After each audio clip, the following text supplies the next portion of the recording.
Hello, fellow law nerds. Welcome to another episode of Boom Lawyered, a Rewired News Group podcast hosted by the legal journalism team that was right all along. This court is illegitimate. I'm Rewired News Group's editor-at-large, Imani Gandhi. And I'm Jess Piccolo, Rewire News Group's executive editor. Rewire News Group is the one and only home for expert repro journalism that inspires you to love on your queer friends a little extra this week. And the Boom Lawyered podcast is part of that mission. So a big thanks to our subscribers and a welcome to our new listeners and viewers. Well, Jess. Listen. We had a whole thing planned. We were going to talk about the women of the court. It was like it was going to be a great episode. And then so good. On Saturday, for some reason, the New York Times dropped this bombshell of a piece by Jodi Kantor and Joe Becker that alleges that the Dobbs opinion, remember that Dobbs opinion that was leaked about a month and a half before the ruling was issued? That wasn't the first leak. That was not the first leak from this court when it comes to reproductive rights. I mean, yep. What a weekend. Apparently, a former evangelical minister by the name of Rob Scheck allegedly wrote a letter to Chief Justice John Roberts following that May leak of the Dobbs decision to say, oh, hey, guess what, Chief? Justice Samuel Alito, he previously leaked to me the 2014 Hobby Lobby decision. And he leaked it to other high-profile conservative donors way back in 2014. So for those of you who don't recall, Hobby Lobby, first of all, Hobby Lobby, I feel like was Jess and my first big case together. Oh, like back in 2014. Like I feel like we really bonded over that case. I mean, I remember where I was when the case came down and everything, right? Oh, yeah. So it was this case where evangelical business owners, right, this craft shop claimed a religious objection to the birth control benefit in the ACA. The birth control benefit was that provision that said, hey, if you're an employer over this number of many employees, you have to provide birth control coverage in the insurance plans that you offer your employees as part of their benefits, right? As part of their employee benefits. So this is the case. Hobby Lobby was the case that would ultimately create this huge opening for businesses to try to refuse to comply with civil rights laws generally. It's across the board. It's wild. And listeners and viewers, I mean, go to the Wayback Machine. We had an entire podcast called RJ Court Watch that was more or less dedicated to covering the Hobby Lobby cases because at the time it was such a big deal. And wow. So the allegations in the New York Times piece are absolutely extraordinary. And they totally paint this picture of Sam Alito and Clarence Thomas as just, I don't know, Imani, straight up partisan operatives on the court. It's wild. And what's not wild and what's really dangerous about it is they are operatives, though, who are helping the court craft policy. Yeah. And not just policy, but policy that affects the rights of some of the most marginalized, oppressed, and given yesterday's attack in Colorado, under siege by terrorists. Like these are the people that rely on the court for their civil rights. And what we're seeing is that it's just all partisan. So that's what we're going to talk about today. Just how corrupt is Sam Alito? And can anything be done about it? Okay. All right, let's get into this because as we've said, that New York Times piece is stunning. And as Imani pointed out, confirms what we've been saying on this podcast for years, literally years. Conservatives are using the Supreme Court to make anti-democratic policy, and Imani, they've got a friend in Sam Alito. I mean, are we doing the Randy Newman thing or poor Randy Newman? You got a friend in Sam. I feel like you got a corrupt guy in Sam. He's corrupt and he's on the bench and he's not gonna take no shit from any liberals. I don't know where I'm going with this, but I'll workshop it. I'll come out with like a SoundCloud. So let's get into this because maybe not everybody saw the New York Times piece. So the bulk of these allegations came in a letter that Schenck sent to Roberts that claims back in 2014, Alito was serving as basically the inside guy for evangelical operatives that were looking to shape some policy, including creating corporate religious rights. It also highly suggests that Alito leaked the Dobbs opinion, which wild. Okay, and so far, Roberts has not responded to apparently the letter at all, even though he promised a thorough investigation into the Dobbs leak. Hasn't responded to any of the allegations. Well, Sam yeah. Alito sent a I'm very mad that this came out. And boy, I didn't think anybody was trying to influence anybody when I was having dinner. I think when the Dobbs opinion leaked, he said it was a grave betrayal of trust. Bitch, are you serious? I almost did a really inappropriate motion. I remember that we're on video and I can't do it's okay. We all know what it was. But these allegations motion gif here. Yeah, I'll do it. I'm not ashamed. I don't care.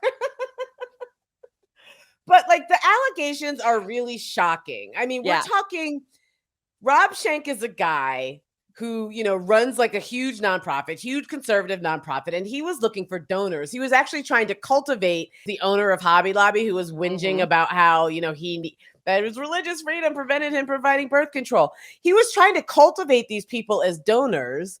And so he launched an operation that he called Operation Higher Court. Like, it wasn't just like some little thing that he was doing on the side. There was an operational title. Operation Higher Court. He purchased a building across from the Supreme Court.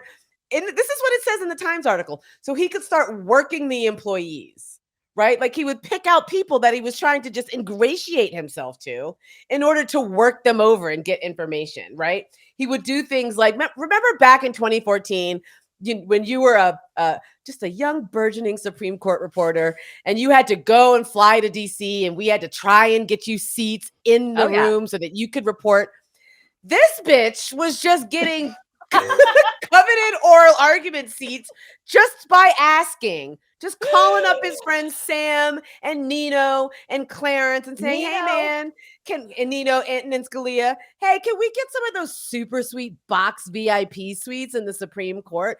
During the Hobby Lobby case, like they were just on the front lines at all times. And it's shocking to me that one of Sam Alito's claims is that, oh no, I was friends with the Shanks and this huge donor couple called the Wrights, Gail and Donald Wright, I believe their names are. Oh, they were just supporting us for our Supreme Court Historical Society. It was all very innocent. There were no shenanigans going on. Meanwhile, it was shenanigans top to bottom. Shenanigans, but kind of like mundane shenanigans in some ways too, right? Like, let's just be out there in the open taking meetings with these operatives. Like, let's just shoot a couple of emails. Oh, but let's keep the details out of the emails, right? Let's just do that. It's Imani and I were prepping for the podcast and talking about how this is kind of like the Pelican Brief. Like, we're living in a John Grisham novel. We absolutely are. And here's a funny thing about those emails, right? So Gail Wright, who is this big donor who was sitting in the front lines in the front of the oral arguments for Hobby Lobby. So the thing that's bizarre about these emails is that she's claiming that she couldn't send an email about this super secret information that she had because it was too sensitive. But she had no problem sending emails about how amazing it was that she was getting these awesome seats at the Supreme Court. So I'm supposed to believe that she refuses to send any emails about the fact that she maybe fell ill at a dinner, which is what she claimed that these emails were about, right? She claimed that the subject of the email that she couldn't talk about over email was the fact that she got sick. Meanwhile, she's sending emails about the Supreme Court directly. I mean, none of this makes sense. It's just lies. And it's like, it's, as you said, mundane, bad, mundane lies. I mean, these people challenged mask policies. She's not worried about an email getting sick. Right. Like, it's wild. So we've got Sam Alito, Clarence Thomas taking meetings with these folks. Alito allegedly then goes and leaks the Hobby Lobby opinion to Shanks weeks before it's released, right? This is that information we're assuming that they're all excited about. And then Schenck uses that leaked opinion to prepare an entire public relations campaign, including tipping off the owners of the Hobby Lobby themselves, which that's not how any of this is supposed to work, folks. So corrupt. It is so corrupt. So Jess, who is this Schenck guy, right? Like, Mhm. apparently he was so ingratiated with the conservative movement that he was engaging in unethical shenanigans. I mean, we can say they're unethical, even though the Yep. Supreme Court isn't bound by any code of ethics. It's unethical. But now suddenly he's had a change of heart. He's turned Mhm. whistleblower. Mhm. Can we trust these allegations? Can we trust this man? Yeah, excellent question, and I think so. The headline in the New York Times piece was that Alito had leaked the opinion to an anti-abortion operative, but Schenck is way more than that. He's a former evangelical minister who was heavily involved in Christian nationalism versus the Assembly of God folks.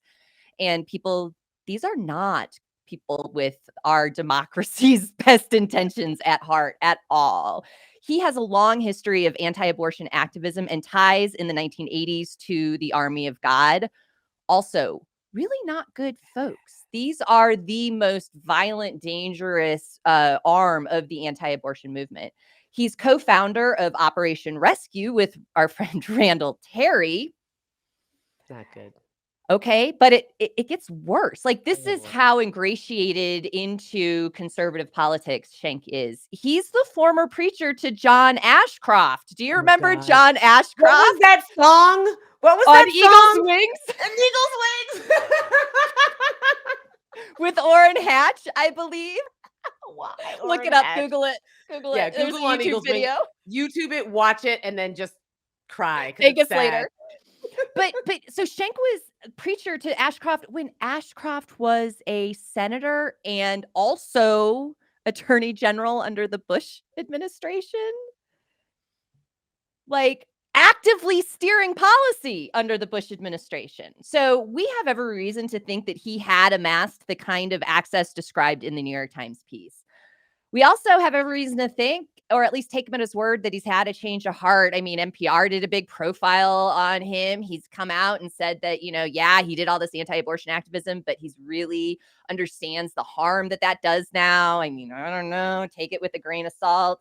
But he seems to be a whistleblower on Christian nationalist groups working behind the scenes in Republican circles. So, Yeah, I mean, the New York Times paints a picture, like a very vivid picture of a yeah. man who feels bad. And while I wish he'd have felt bad before he started doing all of this stuff, did you know that he was one of the people that was paying Norma McCorvey, who came Yep. out and said that she'd basically been paid by all of these anti-choice organizations to give Mhm. these speeches? He was one of those dudes. He was one of those guys. So it's a pretty big deal if a guy that entrenched in the Yeah. anti-choice movement is coming out and saying, "Yo, I did some stuff that was really messed up," including taking, leaked opinions from the Supreme Court so I could do PR pushes to affect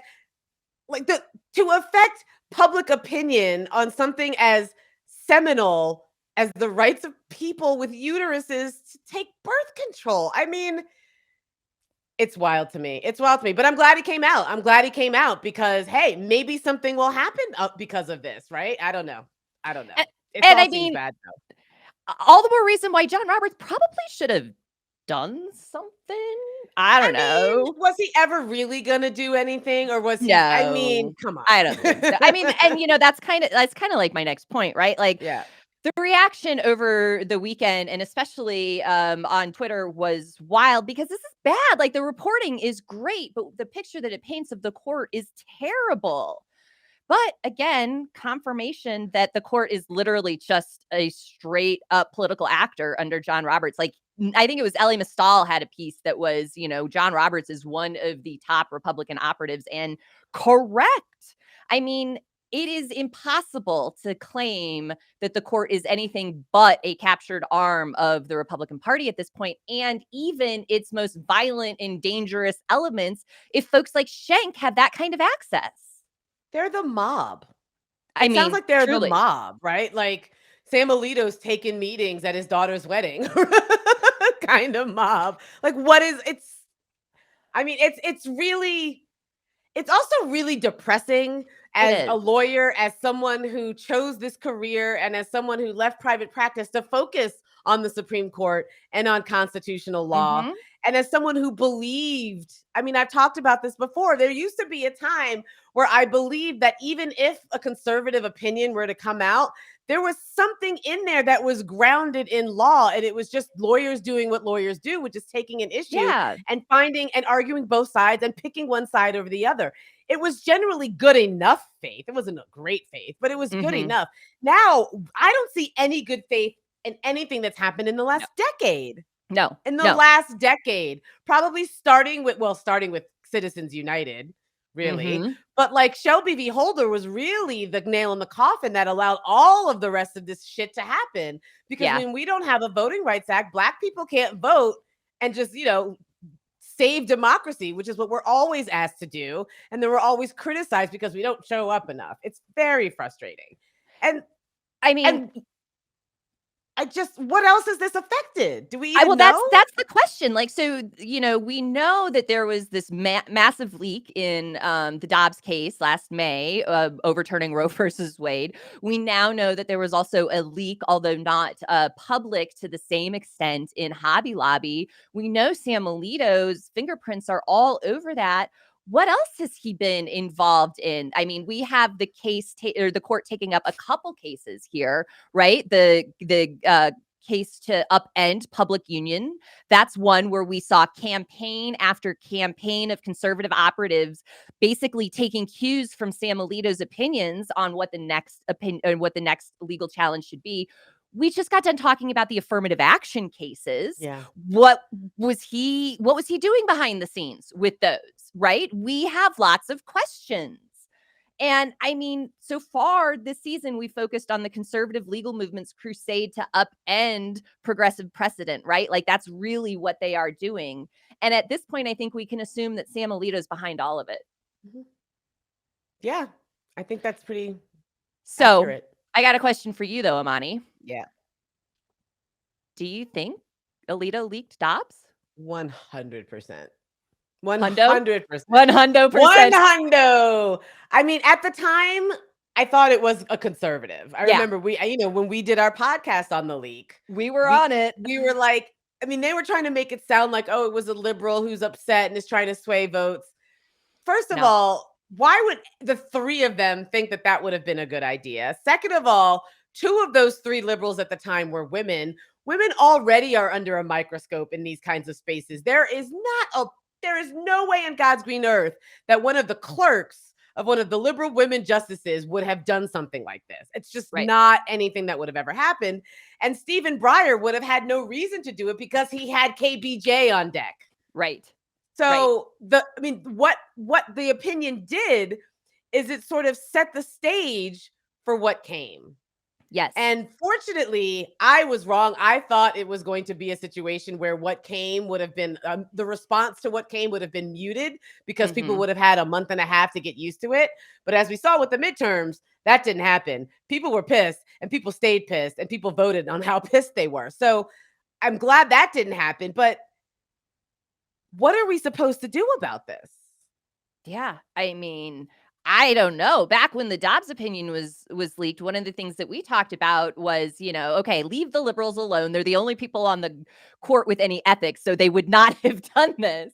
Why would conservatives leak the opinion? Well, maybe to put some pressure on John Roberts to keep him locked in the event that he was feeling swayed, right? We were talking about the coward's compromise at the time, that he was going to try and craft in Dobbs that would have upheld Mississippi's 15-week ban, but not gone so far as completely overturning precedent. And so even in that Dobbs leak, we see the machinations of a PR campaign like what was described with the outcome of Hobby Lobby. So this is just, it's a failed institution. Absolutely. And Roberts' opinion in Dobbs sort of gives credence to that theory, right? Because he totally does. I mean, if he had had his way, it would have gone a different way, right? And so the ways in which this is about writing opinions, leaking opinions meant to put pressure on the other justices, rather than doing what you're supposed to do and conferring with them and hammering it out and writing opinions and sharing opinions. That's why, when we talk about diversifying the courts, that's what we mean, not just diversity of skin color or religion or career background, but a diversity of thought.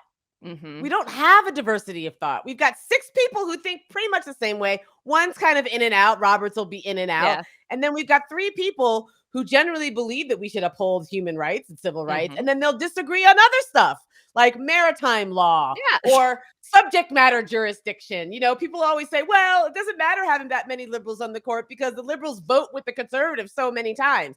Take a look at the cases that the liberals are voting with the conservatives on. Right. It's on stuff you don't even care about, like Yeah. maritime law. Sorry for Truly. any sailors that are listening to this podcast. Love you, sailors. Your law's a little dry. Yeah. See what I did there? Yeah. Nice one. Nice fun. Okay, but truly, Imani, what, if anything, can be done about Sam Alito? Impeach the bastard. Because, I mean, look, I am on record online. Like, anytime anyone brings up impeaching anybody, I'm like, let's just calm down. Like, no justices are getting impeached. People wanted to impeach Brett Kavanaugh for lying. People want to impeach everybody who's a conservative for lying about Roe under oath. And I'm always like, y'all, that's just never going to happen. There's no political will for it. Democrats aren't going to do it. And frankly, the last Supreme Court justice to be impeached, 1805. 1805. Associate Justice Samuel Chase was impeached and then acquitted in the Senate. So they even acquitted him. They impeached him, but we're like, oh, our bad, sorry. Exactly. So there's literally no precedent for impeaching and removing a Supreme Court justice for bad behavior. And that's really all we can do is just call it bad behavior because the Supreme Court justices have no code of ethics that governs them. And that is shocking to me. Every other lawyer, every other judge in the country is bound by a code of ethics. And if you stray from that code, you can have your license yanked, you could be disbarred. Yep. Somehow, when you ascend to the highest court in the land that is like the court that is the last word when it comes to the law, constitutional law, they're not bound by any code of judicial ethics at all, such that we have Sam Alito leaking opinions or Ginny Thomas having access to Clarence Thomas's listserv of clerks so that she can spread her nonsense about the big lie. It would be an extreme position for Senate Democrats to take. And the fact that they've already launched an investigation in the Senate Judiciary Committee is a very good sign. Yes. Particularly because now Democrats have the Senate. Let's do this. It would be extreme, but it has to be done. Because if it's not done, we might as well just give up on democracy entirely, literally, because there's nothing that's going to get by this court that is going to help people. It's all going to help big business, and it's going to help some people. It's going to help white, cishet people. It'll help Christian, evangelical people. It's not going to help you or me. It's not going to help Black and brown people. It's not going to help indigenous people whose tribes are being torn asunder. I can't. Yeah. Since the New York Times piece has been released, there have been calls on Congress to investigate, and the Senate Judiciary Committee says that it intends to do so. So, Senator Whitehouse, call us. We have some ideas for some whiteboards. Yes. It's going to be great. Also, I think Senator Whitehouse would be interested in the fact that, we've just come off the heels of a couple of weeks of these justices going and making their appearances at various Federalist Society dinners and conferences, literally getting up to the podium, and slagging off legal journalists who are trying to hold them to account, right? People like Jay Willis of Balls and Strikes, Ellie Stahl of The Nation, Mark Joseph Stern over at Slate. Dahlia Lithwick over at Slate. They're calling journalists out by their names. Yes. And we know in this political climate, that is a dangerous thing to do. But they're just yucking it up because they know that they have no consequences. So there has to be consequences for Yes. So, okay, agreed completely. I also have maybe a slightly contrarian take on a little bit of this. I love your contrarian take. Let's hear it. Imani, what if SCOTUS leaks are good, actually? I mean, it depends on who you're leaking to, right? Right? If they want to leak, listen, Sam Alito, if you want to leak your opinions to Jessica Mason-Piccolo and Imani Gandhi of the Boom Lawyer podcast, we will happily take them. But leaking them to, Johnny Asshole Anti-Choicer. I know. Here's what I'm thinking. Okay. With the Dobbs decision, we were both surprised at the fact that it didn't quite have what we assume was the intended effect, which was to sort of tamp down reaction in time for the midterms. The fact that the Senate Judiciary Committee is going to be able to have any kind of hearings about this at all is proof positive that the Dobbs leak did not have that intended effect. The midterm Mhm. elections went well for progressives and Democrats, and all of the exit polling suggests that Dobbs was a hugely motivating factor. Ellie Mistal is great at talking about how the Supreme Court justices operate like a bunch of wizards, unaccountable to Right. nobody. And Right. so, what if we see some of this as a way to help make the case for court reform? We spent the I last see. podcast talking about the fact that really there is not a progressive policy that is going to survive unless we do something about the political capture of the court. Yep. What if SCOTUS Okay. leaks are one way to get there? I see what you're saying. Okay. All right. I'm on board for that. I'm on whatever makes this institution more legitimate, I'm for. So Yes. if it takes being illegitimate to get to a state of legitimacy, then let's do it. Maybe I that's what mean, we need. Because the one thing that they definitely need is they need a code of ethics. yes. Like it's ridiculous that the court is just basically a loose coalition of mobsters, who are beholden to no one, Yeah, not even the Constitution, right? because they pick and choose what they like about it. So they Nice need a code of democracy ethics. you got going on there. It'd be a shame if anything happened to it. Seriously, and happen to by people who aren't accountable to anyone but themselves. That can't be right. You cannot get a lifetime appointment and then be unaccountable to anyone. Mm, How does that work? Ay, ay, ay. good question. Well, I mean, I'm interested to see what happens next, right? Because Sam Alito's out here saying, wasn't me. He's shaggy. He's I using a was just shaggy gonna defense. say. I literally immediately went to Shaggy. And so I'm hoping that they got the goods on him. I mean, if Shank is as serious as he seems to be, and he's got receipts, Yeah, let's see him. Senator I want to see Whitehouse, him. give Shank a call. Ooh, Senator Whitehouse and his whiteboards. We need to get Senator Whitehouse on the pod. How do we Yes. do that? Call us, Sheldon. Come on the podcast, Senator Please. Whitehouse. Yes. Thank you. Whew. Well, that was a lot. I mean, this is going into Thanksgiving. This is going to be an interesting week to see what happens. If you want to talk to us about any of this stuff, we are here for you. We We are. really are. I'm at Angry Black Lady on Twitter. Jess is at Hegemommy, HEGEMOMMY. You got to do the little shimmy when you do it. Hmm. Shimmy, shimmy. You should follow Rewire News Group on Twitter for as long as Twitter exists.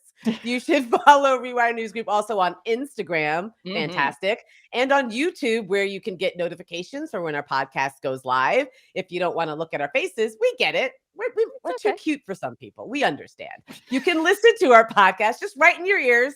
Google Play, Apple Podcast, Spotify, Stitcher, Overcast, all of these places that you normally get your podcasts.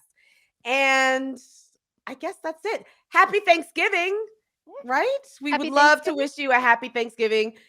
Maybe around the dinner table, talk about Sam Alito. Maybe carve your turkey into a likeness of Sam Alito.